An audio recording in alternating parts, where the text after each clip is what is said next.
Section 2. You will hear a talk given by a woman called Shona Ferguson about changes in a town called Barford. First, you have some time to look at questions 11 to 15.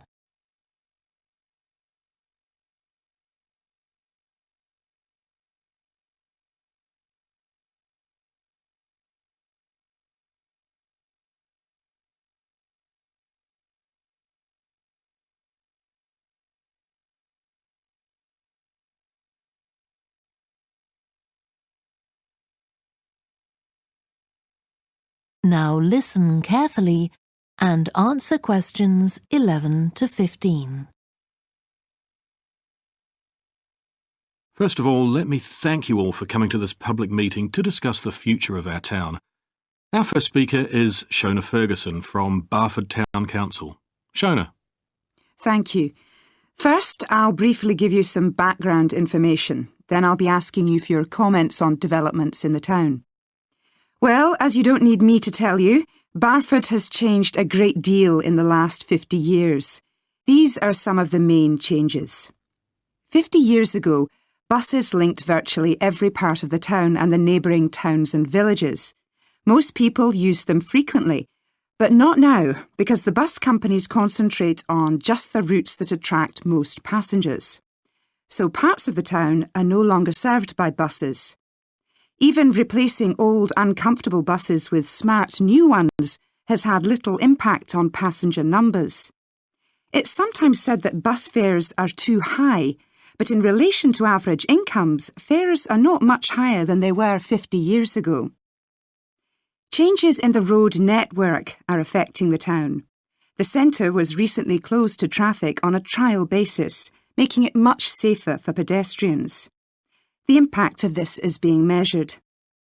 The new cycle paths separating bikes from cars in most main roads are being used far more than was expected, reducing traffic and improving air quality.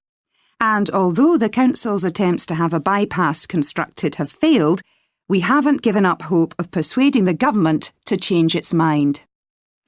Shopping in the town centre has changed over the years. Many of us can remember when the town was crowded with people going shopping.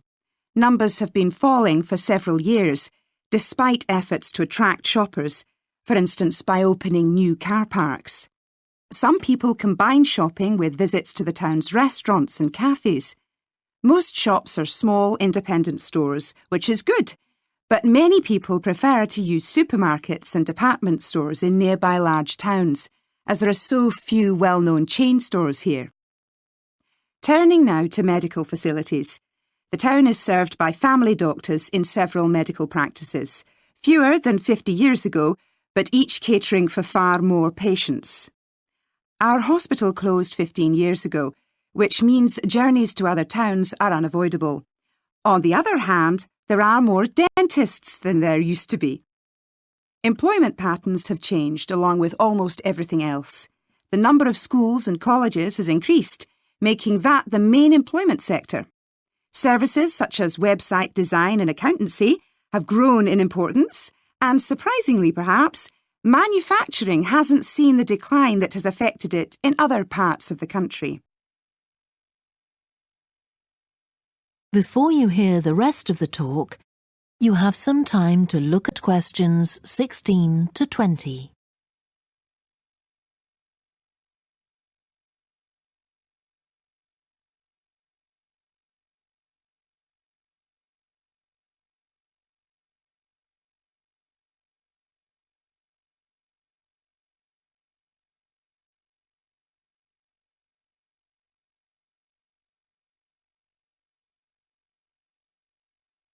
Now listen and answer questions 16 to 20.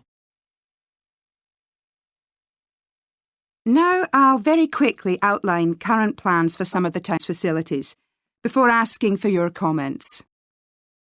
As you'll know if you regularly use the car park at the railway station, it's usually full. The railway company applied for permission to replace it with a multi-storey car park, but that was refused. Instead, the company has bought some adjoining land, and this will be used to increase the number of parking spaces. The Grand, the old cinema in the High Street, will close at the end of the year and reopen on a different site. You've probably seen the building under construction. The plan is to have 3 screens with fewer seats rather than just the one large auditorium in the old cinema. I expect many of you shop in the indoor market. It's become more and more shabby looking, and because of fears about safety, it was threatened with demolition. The good news is that it will close for 6 weeks to be made safe and redecorated, and the improved building will open in July. Lots of people use the library, including school and college students who go there to study. The council has managed to secure funding to keep the library open later into the evening, twice a week.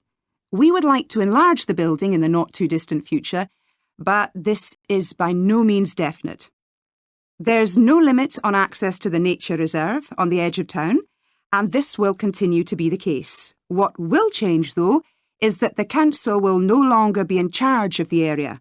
Instead, it will become the responsibility of a national body that administers most nature reserves in the country. OK, now let me ask you if you have... That is the end of section 2. You now have half a minute to check your answers.